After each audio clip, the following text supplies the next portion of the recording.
Hello. I will start with a brief introduction before I begin my speech. Today I will talk to you about the concept of a 4-day work week. I will make reference to the following vocabulary: rave about, off the cards, productivity rates, reap the rewards, work-life balance, destigmatizing, clock off, and drawbacks. My speech begins now. Ladies and gentlemen, it seems like a lifetime ago when I was given the opportunity to change my schedule to a 4-day work week. Having heard my colleagues rave about the opportunities it would open for travel at weekends, I grabbed it with open arms. Excited about all the places I would jet off to. And then, 1 week later, the pandemic hits. Not only could we not leave the island of Ireland, but the prospect of even travelling more than 2 kilometres from your home was off the cards. So, I began to explore my local area in a way that I had never done before. Every day, the same walk, but noticing a new tree or a different telephone wire became part of my daily plan.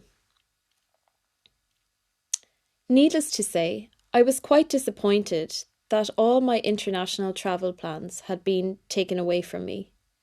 But with a 3-day weekend, I began to discover the beauty of my surroundings like never before. This brings me to discuss the advantages of a 4-day work week. Countries such as Iceland and Denmark are proof that this can be done successfully, with trials in Iceland being an overwhelming success. Trials were carried out between 2015 and 2019. And since then, 86% of the country's workforce are now working shorter hours. Apart from having 1 extra day off during the week, statistics show that, in fact, spending less hours at your desk during the week can increase productivity rates. Another example of this is Microsoft in Japan, who offered their 2,300 employees the choice to adopt a more flexible working approach to suit their circumstances. The results showed that employees were much happier and 40% more productive. This seems like a massive change for a country like Japan, where overworking is seen as almost fashionable. So, not only has this been beneficial for employees, but organisations also reap the rewards. Where employee health is concerned, particularly during the pandemic, it appears that increased time away from computer screens allowed people to disconnect from so-called office life and reconnect with nature, thus boosting employee health and work-life balance.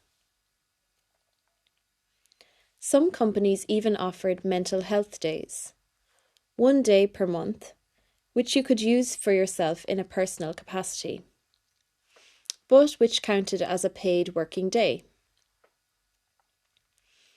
I feel this is a true example that employers are valuing their employees more and destigmatizing mental health. As we have looked at some of the benefits of a 4-day work week, you may begin to ask, why wouldn't all companies adopt this approach? Well, as with advantages, unfortunately we also have disadvantages. Although it may sound very glamorous to have a 3-day weekend, in my opinion, this should also be coupled with reduced working hours. For example, when I shifted to a 4-day work week, I was still working 40 hours a week, 10 hours a day. To be quite frank, I was exhausted, and I would spend the first day of my 3-day weekend recovering. So is there really a benefit? For an approach that is meant to benefit your mental health, this could, in fact, lead to increased stress levels, thus having a massive strain on your well-being. To me, the answer is that reduced working hours could potentially result in a more focused approach to your working day, thus increasing productivity, as seen in the previous Japanese example.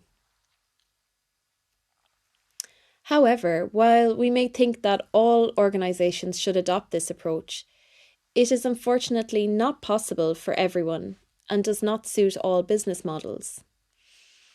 Imagine nurses and doctors in emergency departments, factory workers on production lines.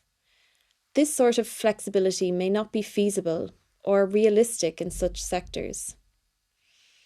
You can't just clock off when the clock strikes 5 p.m. if you have a patient on an operating table or a production line that is only 70% complete and due out for delivery the following morning. There is a lot more to consider in these scenarios. So, ladies and gentlemen, I will conclude my speech by saying that while there are significant factors to consider before choosing whether a 4-day work week is the correct approach for you as an employee or an employer, I personally feel the benefits far outweigh the drawbacks, especially in terms of employee health and well-being. I suppose we will never know if we never try, but as the saying goes, your health is your wealth. Thank you.